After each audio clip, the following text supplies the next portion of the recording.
it's 3:30, so let's get started. Okay.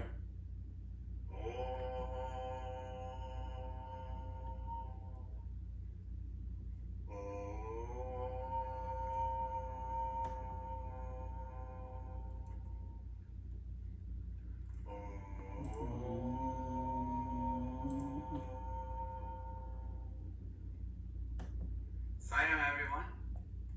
Sairam. We wanted to just introduce, welcome to the SSSGC Manhattan Science Center. We wanted to welcome Brother Raj, who will be helping us facilitate the study circle discussion today. And also, very quickly, just in his words, I will introduce him. Brother Raj, when he was age 27, which was in 1979 of May, Swami came into his life via the St. Louis Sign Retreat. Ever since 1979, Swami has reshaped Brother Raj's personal and professional and spiritual life. He has transitioned from accountant to lawyer, husband of 40 years, parent of 3 sons and grandparent of 6 grandchildren, and spiritually evolved into Brotheroneness. His path to service is through his family legal profession, which is as an immigration attorney representing clients before immigration court, as well as interfaith activities with United Nations NGO and World Yoga Community. He was blessed to serve 4 years from 2011 to 2015 as the president of the Manhattan Science Center, and now he is part of the interfaith prayer groups, member of several science centers, and he's also very focused on promoting, oneness for all, which is we are not this body but soul message from our Bhagwan Sri Satya Sai Baba. So with that, I will turn it over to Brother Raj. Thank you, Brother Amit, for this introduction. Sairam, I think Sister Monisha, and Brother Pradosh. All right, I hope to be more interactive. I think I start out by saying what's the purpose of life, which from worldly sense it's pursuit of sensual pleasure, but in spiritual sense it's Godward journey. It's from I to we to thee. That's Swami. That's why addressed each one of us as Divyatma Swarupalala, divine embodiment of soul. So Swami, that's the lesson, at least that's what I gather for all these years of being a devotee of Swami, claim to be a devotee. Swami only knows who is the devotee. I would say disciple, as someone put it. So it's in the final discourse of the 85th birthday, Swami emphasized very clearly, move away from Deha Abhimana, that is body attachment, to Atma Abhimana, that is soul awareness living. That is, we are divine, soul is equated with divinity.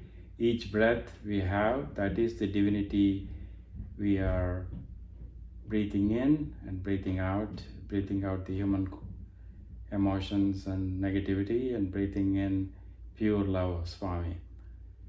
So with that focus in mind, I think last week's study circle started out saying, who is dear as a Swami's devotee?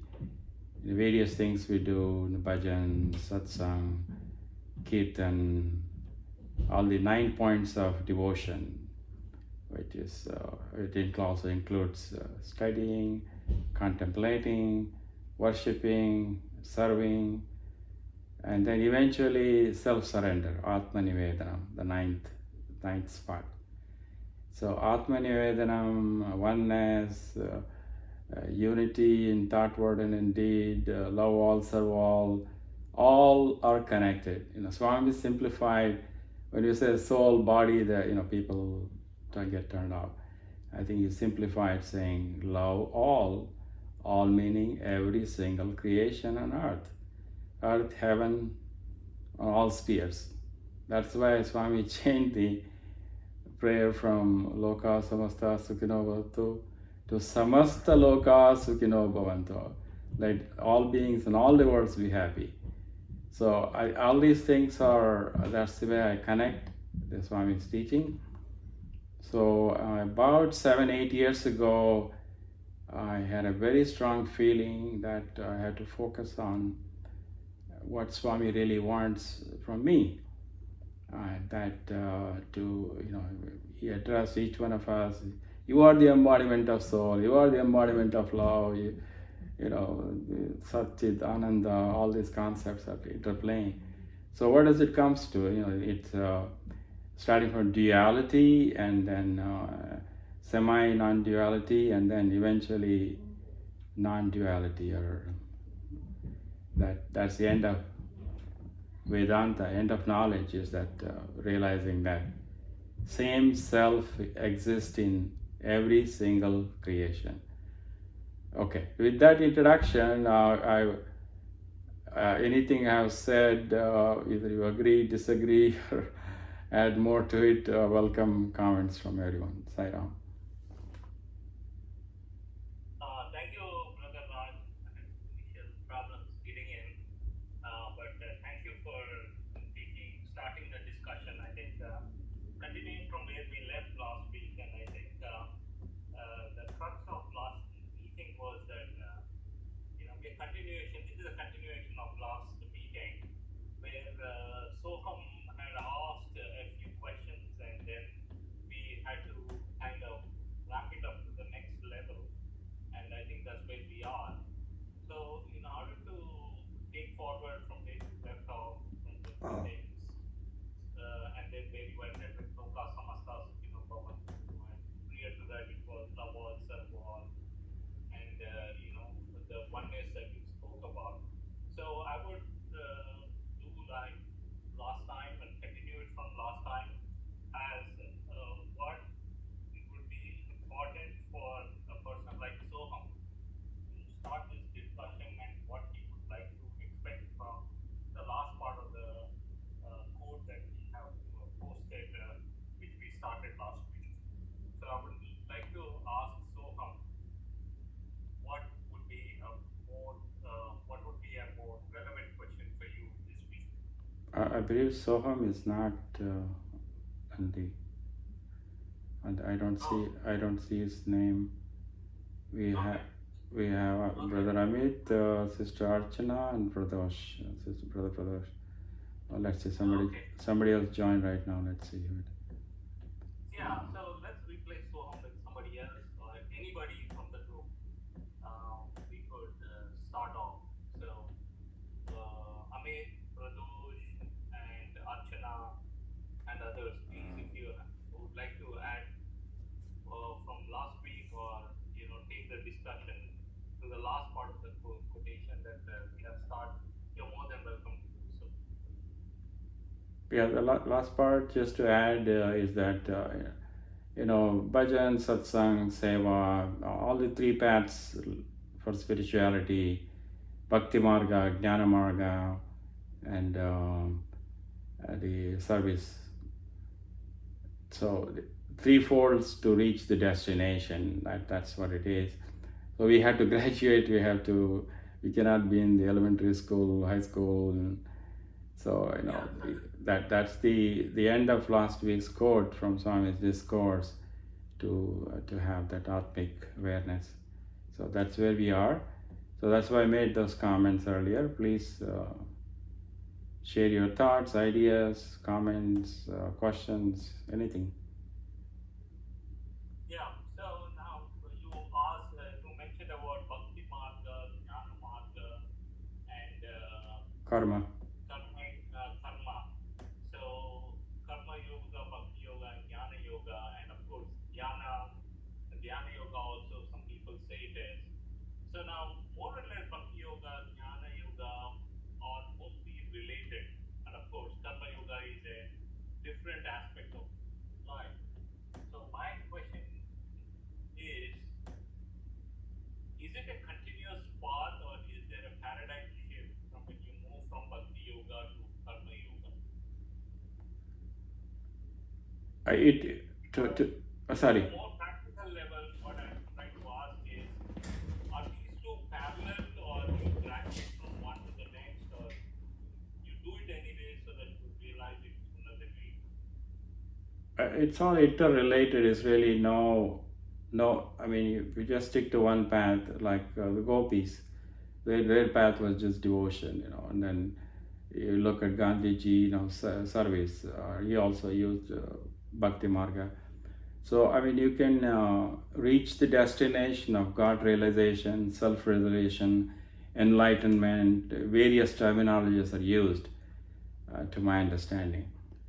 So Swami, that's why he said, Soham meditation. He also sang the bhajan, Soham. That's the end result. We have every day 26,000 times the breath is coming in and out. So hum. So it just coming to that. I mean, not only being aware of it, just to realize that same thing is happening with all the 8 billion people plus all the other creatures, 86 million species. So each one of them has that consciousness connected to universal consciousness. So any which one works, I think, is the way to go in my understanding. Okay.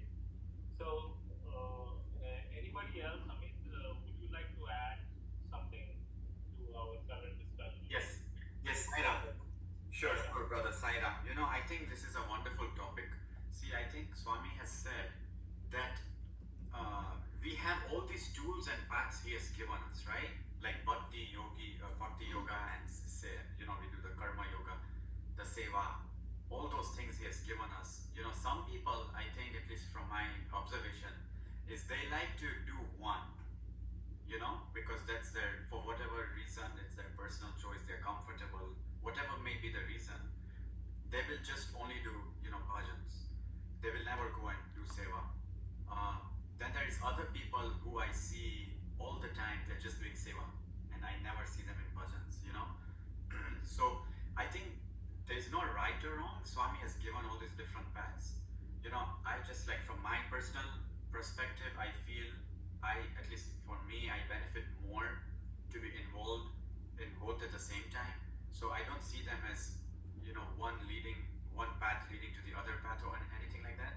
I see, for me, a more complete spiritual life is if I'm doing everything that I can do, right? So sometimes it's not possible, but I think we should try to stretch and work hard and do it, because you get a more complete experience of spirituality if you do that. If you're singing bhajans and then you go and you do seva, it just really changes your whole world. Like when I'm at seva, I feel, oh, this is the best thing. I am not a bhajan guy, I should be doing more seva. It's like self-inspiring, right? All these activities. And then when I do bhajans, I'm like, oh, this is the best feeling. I feel Swami here, I cannot see myself doing anything else like seva. And it really goes moment to moment, activity to activity. And the reason is our mind is just in tune with him and our own self more when we are doing these things, right? So all of them are beneficial. I think as Swami followers or devotees, if the opportunity is there and if we have the time, availability and resources, I think we should do whatever we can do. Even if it's outside of the science center, those things should not be viewed as non-spiritual. Like, we have a common way of saying, oh, that's not a center activity. It doesn't matter if it's not. It's still Swami's work, right? You could be serving drug addicts in a dark corner of town and you will feel Swami there, 100% guaranteed. I've done that. So I think we have to graduate from this self-entitlement that, oh, we are Swami devotees, we are so special, to like, we need to start seeing Swami everywhere. No matter where we go, even at work, in our work, we should be behaving as Swami followers, in corporate America. I think it's possible to do. Even when we are home, we should be practicing what we are talking about here, So that's how I see this whole topic. kind of evolving for me. Thank you. Jai Sai Ram. Thank you, Brother Amit. Yeah, that's very clear. That I mean, it just being aware of, even if you're doing singing bhajan, to be, if you can unite with Swami at the highest level possible. Same way when you're doing seva, that seeing that Swami in the person who is serving, whom you're serving. Actually, you're serving. We are serving ourselves. We just Swami has given that opportunity. And then the path of knowledge is bringing in that we are on one at each of those paths. That's where path of, I mean, we just don't take Vedanta class only and then contemplate I'm God, not do anything in the world. We have to discharge our responsibility. Again, coming back to love all, serve all. So which is, I mean, not to discriminate, not my way of serving, not my way of loving. It's really what everything comes down to what the recipient. If the recipient is feel contented, happy, then that is that's the way I see it. Sairam, please, someone else. Yes, so this is regard to the thing about, if we are just Vedantic philosopher, we should make time to do something. So now, get saintful and go away from the world in order to gain this inner knowledge.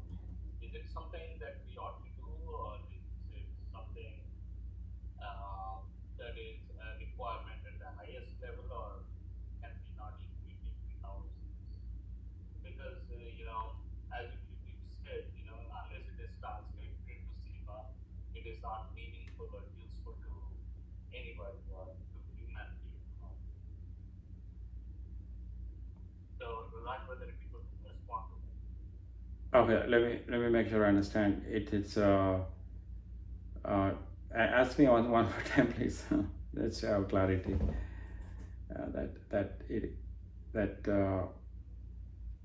I'm sorry, I missed the train of thought there. Yeah, can you please ask me the question?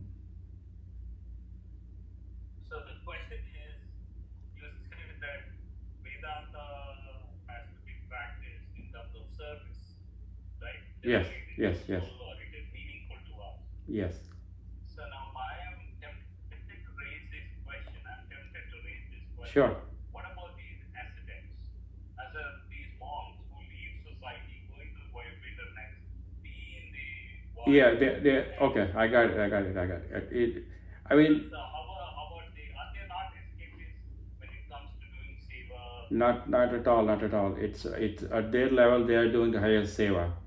They have realized that Brahman, Atma, Brahma Vidya, Atma Vidya, all that. They have realized that they are paying for world peace. They are paying for peace and coexistence in the forest or in the caves, Himalayan caves, and all that.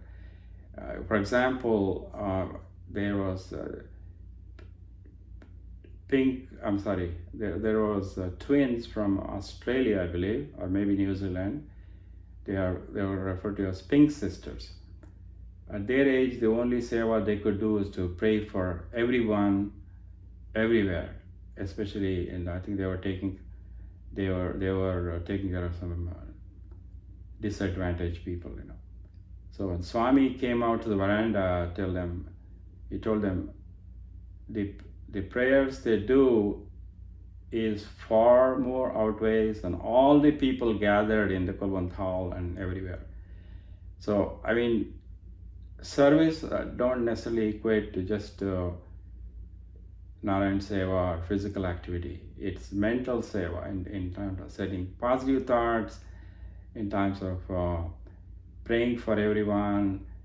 That's the greatest seva. That's why we end the satsang with Samasta Loka Sukhino Bhavantu. And then, non-violence in thought, word, and deed, that's also a seva. Compassionate listening is seva.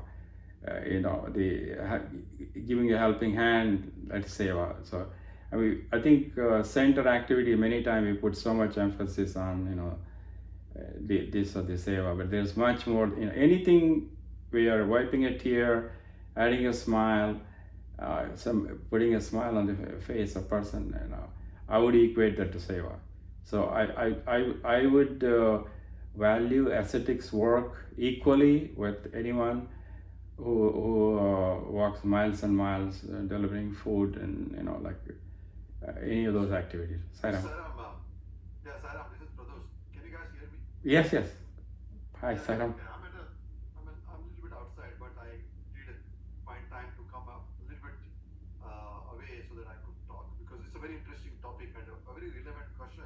This is always get posed in any spiritual discussion about the efficacy of prayers, bhajans, satsangs as against doing physical seva. And when we hear these hands that serves is I know. Holier than lips. Yeah, but okay, I mean, all that is fine, okay. To continue with the line of the discussion here, I just wanted to add, okay, that there is, I'm sure even Satish has heard of this Nararayan Gufa, okay, the cave, where there are 15 or 12, I don't remember exact number of sages that are under the instructions of Swami. Those 12 sages have been made to go there, and they stay inside that Nararayan Gufa that is up in the Himalayas, and they are instructed by Swami to do the prayers and tapas specifically for world progress and world peace. Okay, so that being the thing, when such a instruction is given, these 12 sages, they time and again they do come here. Sometimes here means Puttaparthi, I should say, to sort of get further guidance as per. I mean, at least when Swami was in physical body, they used to come there. Okay, so these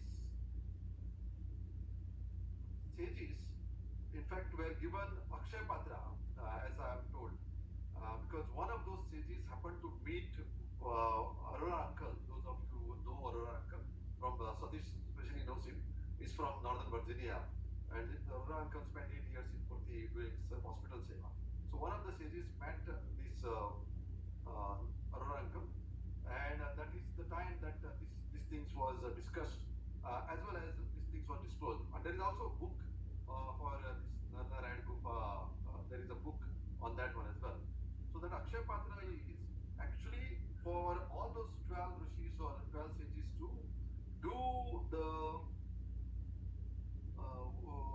prayers together and request for whatever food item they want. That will come to them once a day. That's it, all for. So all of them get whatever food item they want once a day from that Akshay Patra. And they kind of collectively decide what they want to eat for that day, and that item gets produced in that patra, and then they take and eat. And then the rest of the time they spend only in this tapas for the world progress and world peace. And so world implement people. So that is also seva, as I can see it. So again, not everybody is actually instructed to do that kind of thing. I mean, the question that Satish asked is, why not everybody do that? Okay, become ascetics and go to the forest and do the prayers and for world peace. But everybody is given a role. I'm sure some of us are given a role as family brothers to do what we have to do. We will do combination of physical seva, satsangs, weekly satsangs, and progress accordingly. I mean, soul self-transformation and helping others, making others happy. So that's my take on this one. Sairam. Thank you, Pradosh. Yeah, I think that's one of the point. Actually, when Swami went to Himalayas, he visited one of those caves, if I recall, and then the story is verified many times. I mean, look at any of the major highly evolved souls, like Aravindo. He went into silence last part of his life. Look at Ramana Maharshi, So they are radiating the divine energy through their silence. they're only contemplating good for everyone. So they are doing, their assigned duty from the divine creator is that way. So I mean, everyone is needed for the functioning of this world. So really, I think our human mind, when they put the categories, then we question, well, this person is more elevated because of this or whatever sacrifice, etc. So I think everything is needed. Everything happens as a divine play, as per his indweller prompting us to do it. So the main thing is to realize that divinity, and that same divinity also exists in everyone. That's that love all, serve all, help ever, hurt never. That this comes down to that. As long as that awareness is there, that feeling is there, where there is no animosity, no jealousy, no hatred, no anger, no disruption, just have that Paramananda, Atmananda, Nityananda, all kinds of anandas, So that stage, whatever you're doing, you're deeply praying, deeply serving the person, you're giving counseling, offering food, offering drinks to quench the thirst, like Jesus said, to clothe the person who doesn't have clothes. Any whatever is needed at that time, that's the crucial point.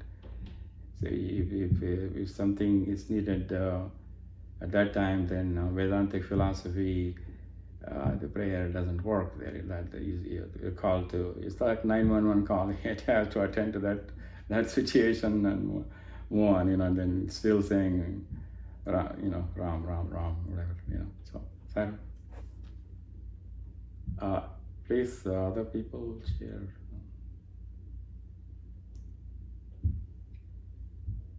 Sarah, I have something to share. Yes, sister. Baba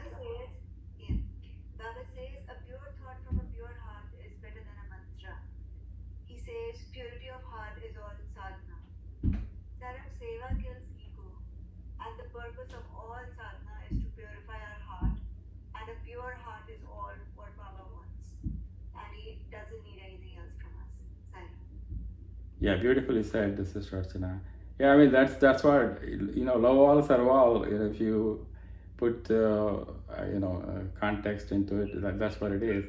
There's no animosity, no anger. Just love that bubbling with, like little kid bubbling with joy. Just that's the state of divinity. Thank you. Anyone else?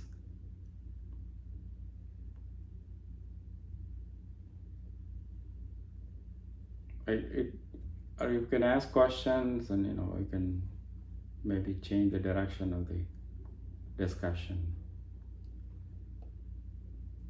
Yeah, I will add just one other item, if that's okay, Brother Raj. Yeah, please, yeah. I was reading a discourse yesterday.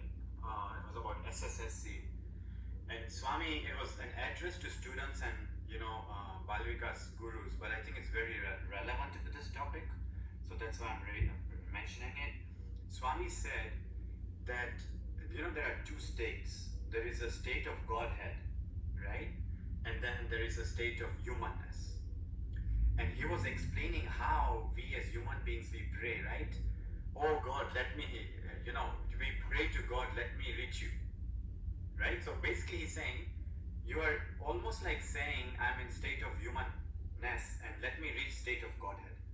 And Swami in that discourse particular said that's incorrect prayer. Swami said, because you are already come from God. You are already state of Godhead. It's just that you have now come as in a state of humanness. It's like God has come in human form. You see how he just flipped the whole argument. So he was like going into detail on why it's important to have that perspective change. Is we are God. We are the same as God. We have just taken human bodies and we have come here. So the prayer should be, let me get rid of all these other impurities so that I'm back to where I really came from, which is what I am, which is state of Godhead. Not state of human. So it was a very powerful discourse. It was like 1983, and he was explaining this, in detail, that we have to really start thinking like that instead of saying, "Oh, human beings, we are doomed, and we have so many problems. We have to reach Him." There's no concept of reaching Him. In that particular discourse, Swami was saying, "You are already me. It's just that you happen to be a human being, and you have to realize that sooner rather than later." So it was very interesting. Yeah, thank you, Brother Amit. Yeah, that's right. It's with our body identification, many times the behavior is more like an animal, than to clean it up, become a human, and then it's just all awareness. We have the spark of divinity. That's why Swami, I think, Swami has said that we have come to light the lamp of love, let it shine brighter and brighter. It may not be exact words. It's in the website of the Satya Sai organization, the purpose of the organization. So, it's all about purity, the pure heart, cleaning. That's the raising to that, raising our consciousness to the divinity level. And then, so people who are well advanced, some of the devotees, like Phyllis Crystal, he made her repeat, say, "I'm God, I'm God, I'm nothing but God, I'm indivisible, Sat Chit Ananda," like that. And Swami always repeated saying, "I'm also God, you're also God, I know it, you don't know it," So I think the point you made, Brother Amit, on then the 81 discourse, very well said. That's the point of the last week's last point of that graduating our consciousness to a higher and higher level, where we still don't see any difference. That's why the 9 point of devotion is friendship, and then Atma Nivedanam. There is no difference between you and I. What Shankaracharya said about Advaita, non-duality, and all these things, oneness. It's all the same thing. It just then to manifest in our day-to-day interaction and activities. The same thing with the eightfold path of yoga. That's the last stage is samadhi. Where there is the individual soul has merged with the super soul, the individual consciousness merging with the super consciousness, where there is no animosity, pure heart, just radiating love, and then welfare of everyone, and not hurting anyone. All that.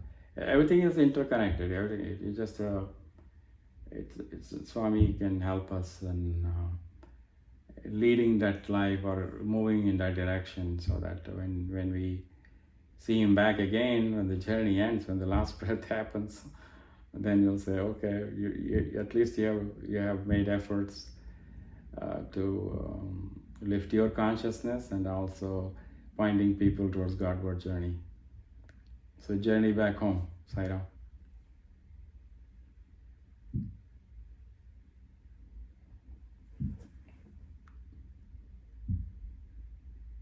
I guess. So, I think with this, I could, look at one aspect, saying that even as the concurrence between thought, word, and deed, everything is important, right? From the thought process, where the contribution is made by the sage, ascetic people who are living in the caves in the Himalayas, to the current way they thought word, so it's spread through the word of mouth or whatever the medium is, and then it is at the end that it translates into seva, which is the ultimate form that we get to see. Am I right to say that this is a valid conclusion, or is there anything? Yeah, it is a valid conclusion. So far?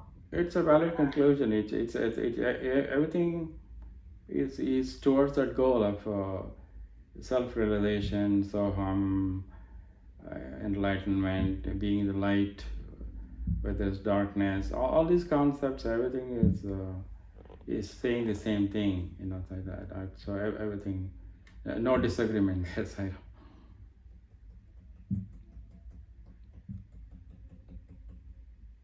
It,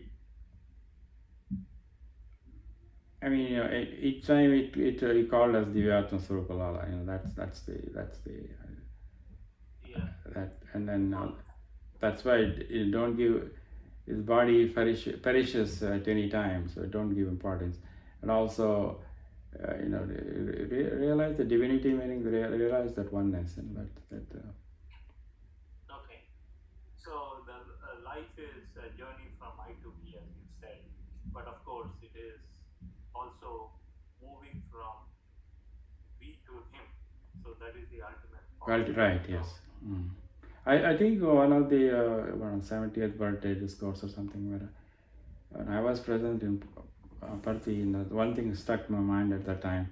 Journey is from I to we, and then to thee. That then when we are thee, then everybody is thee. So no.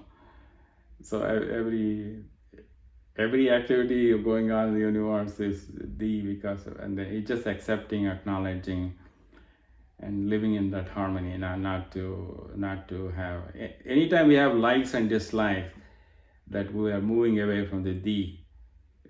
Everything has to be thy will be done, means everything goes. That there's no disagreement. Like some 20 years ago, I told my sister-in-law, like, your way is my way. That's no, I don't have any disagreement. That's it. I accept your viewpoint. That's all. That's the way I see the oneness implementation in my life. Wonderful.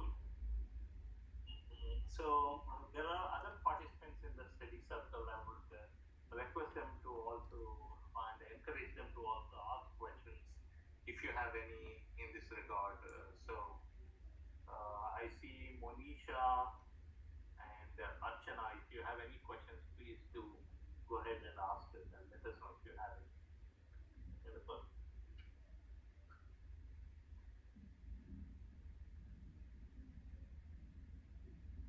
No, we don't want to, monopolize this discussion. So, Yeah, how we can conclude conclude at this point. That's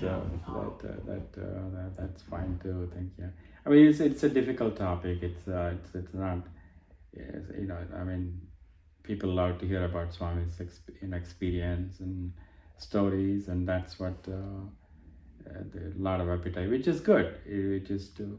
The thing is, other people's experience doesn't help. I mean, there may be some commonality, somewhat similar experiences, but it eventually to focus on Swami's teaching. What is that? What is that love all serve all? What's that all part? And also the love not as defined by Raj, but love defined by Swami. So that's the. yeah, certainly I get that point when you say love all serve all. It is not the mankind in entirety that you love, but you can serve. But what it is that people whom you encounter in your daily life, you should be able to share your love and be able to serve them in way the best you can. So, Archana, please go ahead if you have a question. Or comment, anything, please. Sarah, I was thinking, what about a person who is not able to do seva or doesn't do sadhana, but is a good human being? What about him? Can he spiritually progress? Absolutely. Everyone is evolving, like we have many janmas, right? Whatever we are supposed to accomplish in this destiny, in this life, that's what we do. So being a good person, that's good, and then they may be doing seva which may not be visible to other people. At least they are not hurting, they are not creating negative energy, they have that pure heart. They may be elderly, they have other limitation, physical limitation.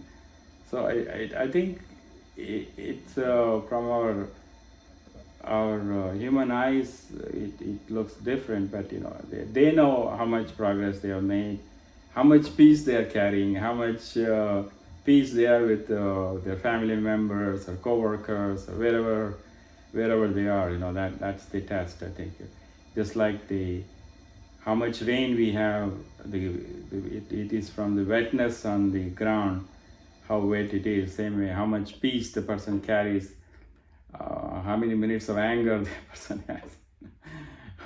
So they are good in 99% of the time. The 1% is something which pricks them and it just explode.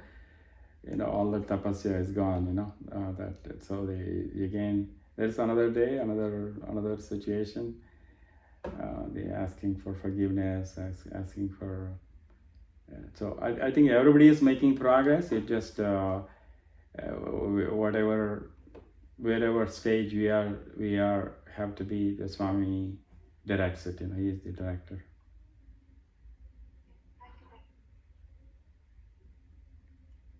Yeah, Monisha, if you have any questions, do let us know. Otherwise, I will end with one last question, and Raj brother, I think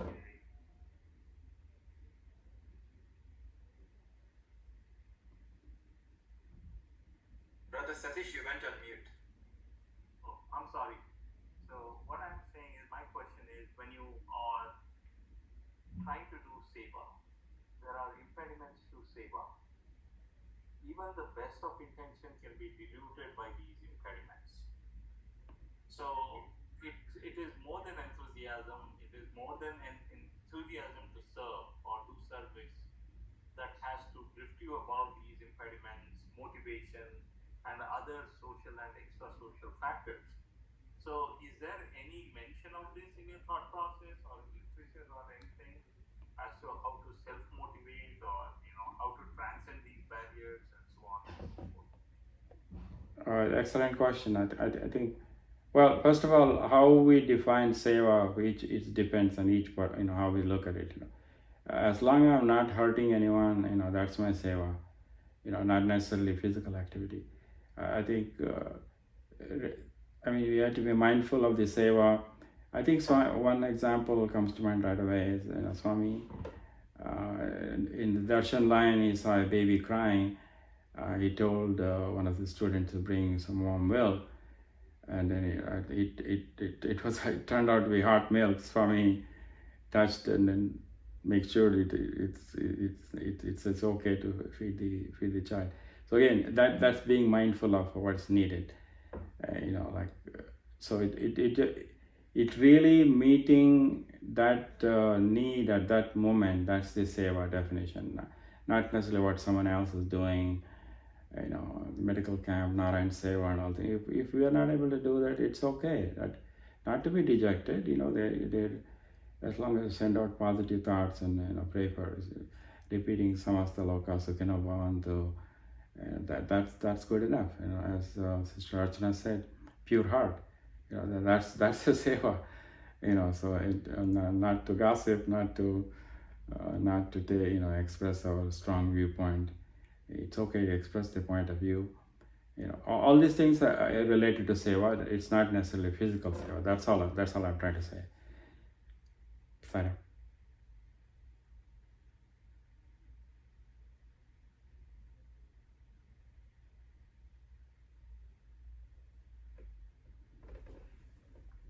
I think we can end the discussion. So it's just to summarize that human birth is given.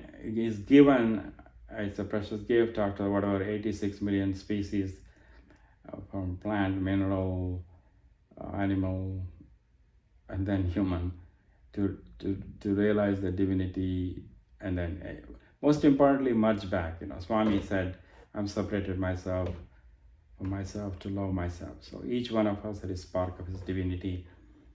We are yearning to merge back with him. That's why that lack of satisfaction, many of us, it starts out fulfilling through worldly desires, bigger house, bigger car, change in job, spouse, etc., etc. And then eventually we realize that the true happiness is union with God. Because this soul is yearning to merge with the super soul. So that's the essence of I to we to thee. So when we have that non-duality, and we don't hurt any creature anywhere in thought, word, and deed. And then that's the enlightenment. That is Atma Vidya Swami is trying to impart. So that's my understanding. Thank you for this opportunity. Jai Sai Ram.